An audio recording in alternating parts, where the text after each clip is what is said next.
Well, today's the day. Out with the old, and ow with the new.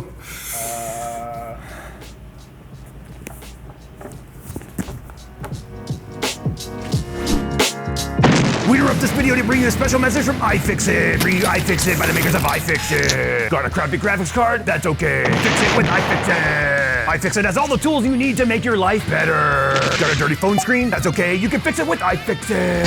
Thirsty? That's okay. Fix that thirst with iFixit. Refreshing. Use iFixit to fix your computer or even just upgrade it. Oh, iFixit can fix anything, even this and this. Got a problem with your friend? Fix him too with iFixit. They'll appreciate it. Guaranteed. Disclaimer, iFixit does not actually cause spills, fix friends, fix cars, fix tires, or fix things that are not designed to be fixed with iFixit tools. But that's okay, because iFixit is cool anyway. To find out more, click the link in the description below. Yeah, iFixit Explosion. I don't normally do unboxing videos, but I feel like this is an important one because it kind of continues on the series of videos we've been making about everything you need to know about 30 series. And one of the major comments or questions that people always ask is, what about that 12 pin? Does it come with an adapter? Do I have to buy an adapter? So we're gonna talk about all that. We're gonna take a walk around the cooler. Unfortunately, you guys aren't gonna get any performance metrics in this video because this is just a first lurk and unboxing. First lurk and unboxing. It was a holiday, leave me alone. I want to talk about the cooler design, not just the way it looks, but also some teardown stuff, because a lot of people want to get this card and then water cool it, which I think would kind of be unfortunate to the beauty of the card.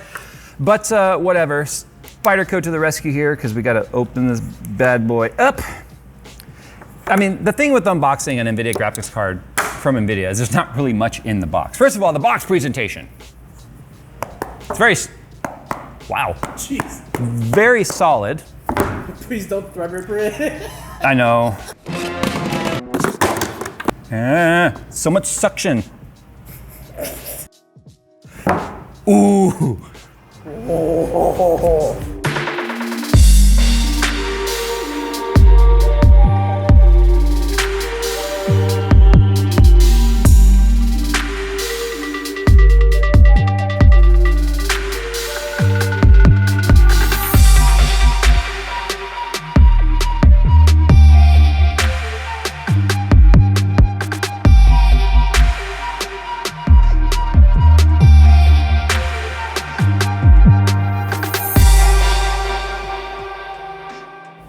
Smell that. You're like hit with an aroma. It smells like new shoes. It's like new shoes. It's like leathery. Maybe it's jacket. Each box comes with the aroma of Jen Sun's leather jacket. And Jensen. It smells like money. I like that smell. Is it ray traced? Okay, is it ray traced leather? It's ray traced aroma. Ray traced. No, okay. I know we're poking fun here right now, but this is serious news. Oh look at that. It's actually in an angle. It's very angled. Anyway. The first thing I'm going to point out, I don't know how well the camera's going to pick this up. When we saw this, and we'll get to the rest of the box in a second. When we saw this, actually we'll get back to that in a second. No, don't look at it. No. So here's what you get in the box. Obviously this nice, I swear it smells like when you go to like a leather shoe store or a leather like luggage store or whatever. They spared no expense on the foam. Anyway, there's this little box right here, which I'm going to assume there's nothing under there. This is a warning.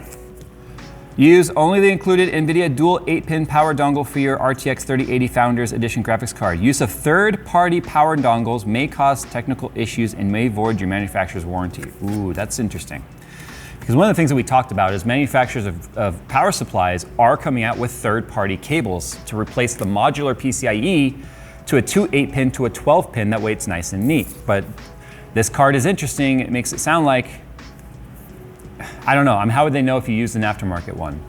I mean, it's just 12 volt and ground. How hard is that to screw? Okay, I'm not gonna say it. Anyway, moving on. Here's the dongle that they're talking about. And I think there's been leaked pictures of this already. It's unfortunate how short it is because, well, it's obvious this is gonna be visible, right? And then the location of that pin. And what else do you get in here? This isn't awful. That's a huge quick start guide. How many languages is it? If I go to the back, it's still in. Oh no, there's a bunch of languages, but. So this is just basic information of how to install it on a motherboard. NVIDIA products are designed to operate safely when installed and used according to product instructions and general safety practices. That's like safety safe when safety is actually practiced safely. And that's everything in the box. As everyone already knows, we'll go back to the power delivery since we talked about that. Everyone knows that the power delivery here is now forward because the PCB only goes as far as this cutout right here. It's got that weird cutout to allow this blow-through design. This fan right here actually blows air through the cooler towards your RAM and your CPU cooler, so you could expect probably almost every reviewer out there to talk about temperatures on your CPU and do some testing on whether or not that's gonna affect the temperatures if it gets too hot. If we look at the rest of the cooler here though, the first thing that sticks out, literally, is the power cable. So this is the unfortunate part about this shorter PCB. Rocket boosters. So this doesn't really strengthen their argument of don't use aftermarket PCI Express cables for this PCIe 12 pin, which I'm assuming is with this, it's just PCIe 12 pin now, so we have a 6, an 8, and a 12.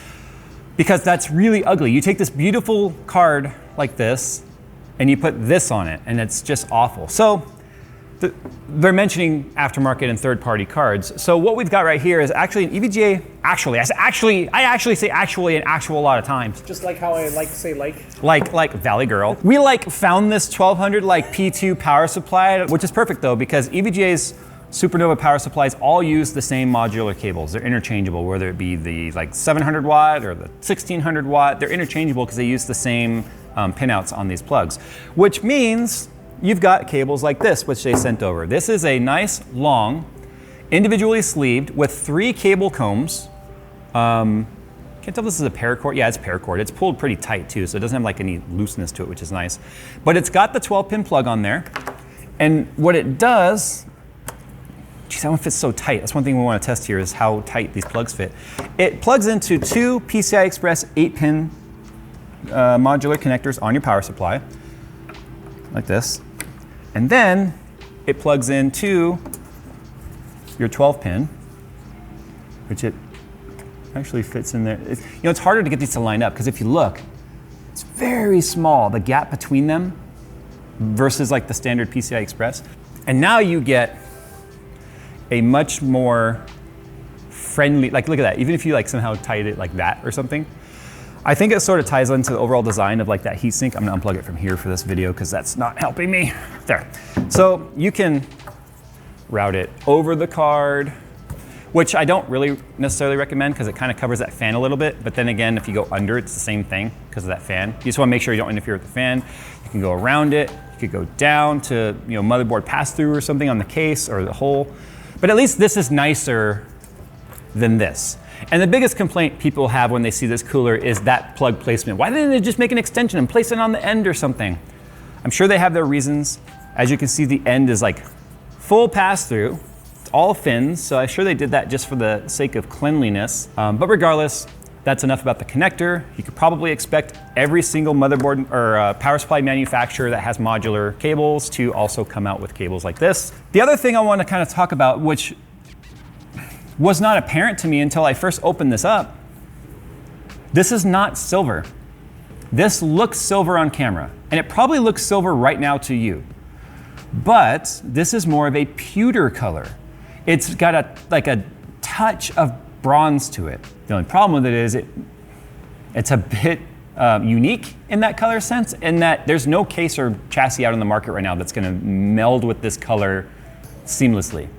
But what it's done for me already is it started getting these creative juices floating in my brain fluid, where I want to find now the perfect aluminum chassis that I can anodize to match the anodizing on this.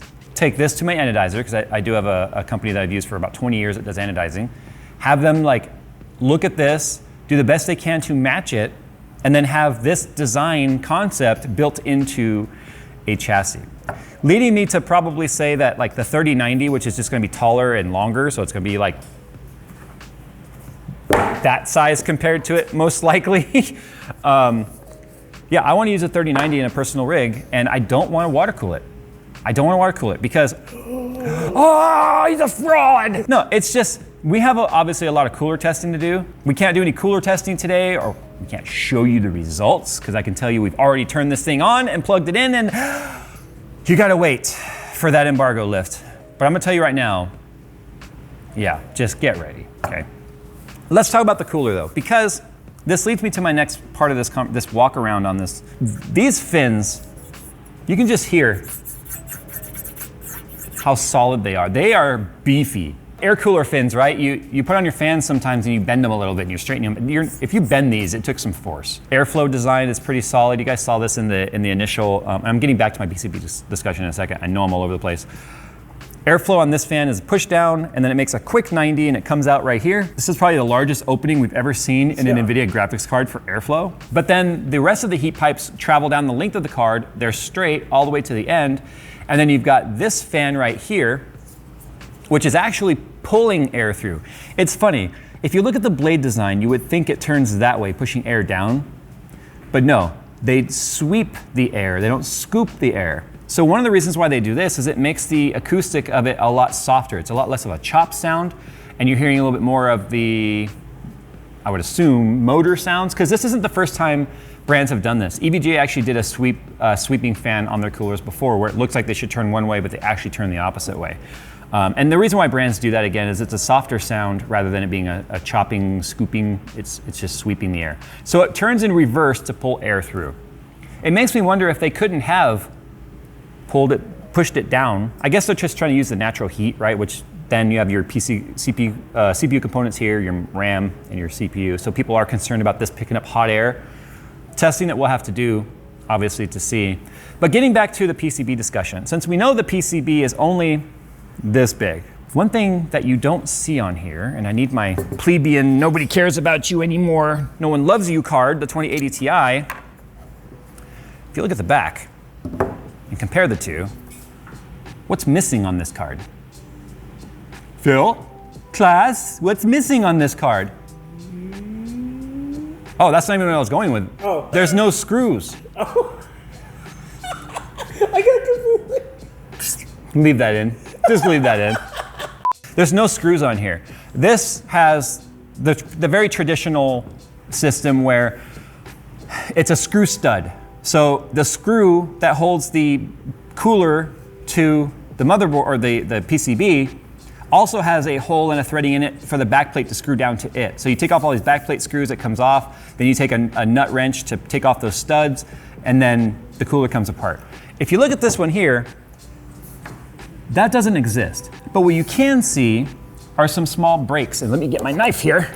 Use my finger because it's too fat to not cover it up. You can see there's a little seam right here. There's a cut in the cooler there. There's a cut in the cooler there. And there's what appears to be a little bit, well, there's a cut right here too. There's also what appears to be some sort of a little door that maybe pops off, and then there's a screw under there, and potentially right here as well. Now, you know as well as I do, and it can't go live today, that Gamers Nexus is gonna do a teardown on this. I highly recommend you go watch his teardown. I'm not gonna do it, because Steve has no problems destroying a stock cooler. He has no remorse for the damage that he caused to the 2080 series cards when they came out, and he found all the glue and the adhesive and stuff.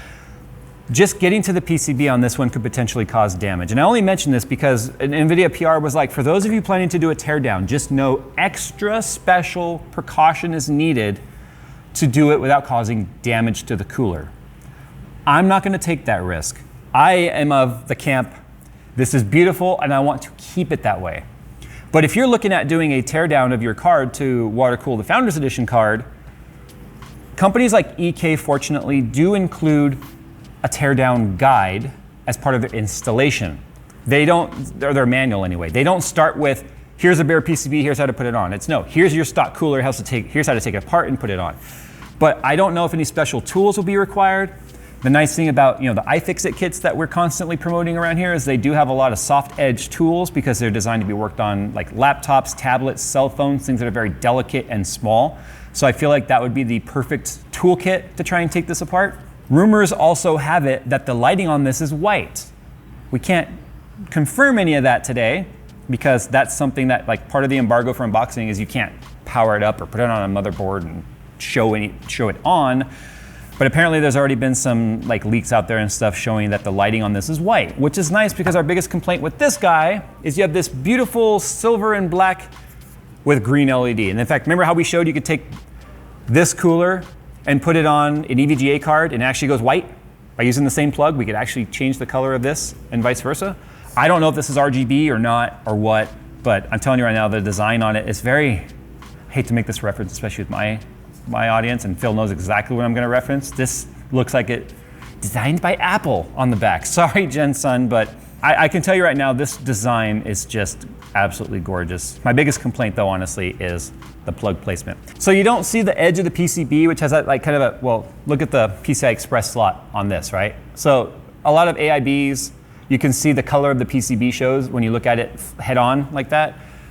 This is obviously all covering it. But what's nice is because there's no standard like backplate on this, you see how this has the stickers on here that has all the FCC regulation stuff on there and that has to show? NVIDIA stuck it here. And I'm curious as to like what the laws are regarding that. Not that I care, but it doesn't ugly up any of the back of the graphics card because the serial number and everything is right here on the black IO cover thing. So there you go. I'm really curious as to what your guys' comments are about the cooler. Now that you've seen the way it's gonna be more difficult to tear down, where the plug placement is, the fact that you do have cables that are gonna be available on day one for this sort of thing, making it look nicer.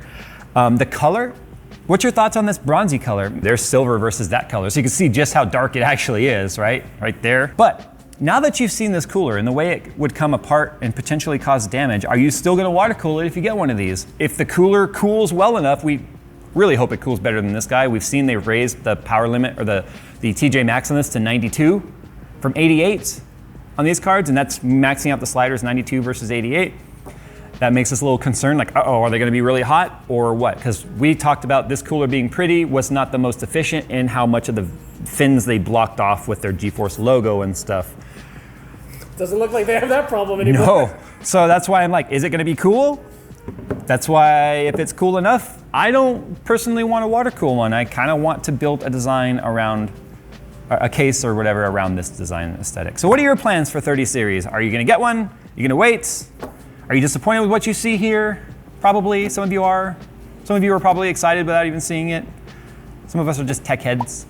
I got really nothing else to say. I hate doing unboxings, but at least this one gave you some info. We talked about the cable, talked about the plug, the cooler teardown. Check out our next video where we actually turn it on.